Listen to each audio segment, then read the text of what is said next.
Representing the negative team, and I think nurture shapes us more than nature.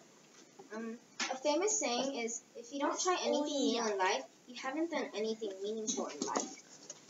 So, even though we usually get our looks from our parents, but our personality shapes us more. As Amy said earlier, farmers can't be scholars long time ago, but now that's not true.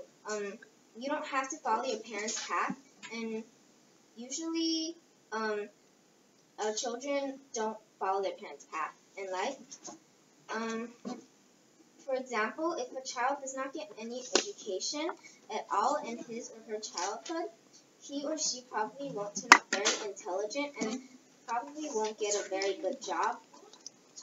Another example is that when a child has proper tutoring and goes to a good school, the child will probably get into a good college and get a good job too. Even though, as Frank said earlier, rich people pass their money on and poor people will keep being poor, but I don't agree. I read about a millionaire who decided not to give his money to his children because that would be spoiling them. Instead, he only gave them a little bit of the money to make them smarter and more experienced.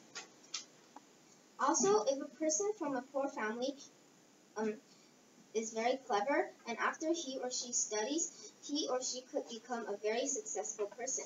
So that's why I think nurture shapes us more than nature. Very good.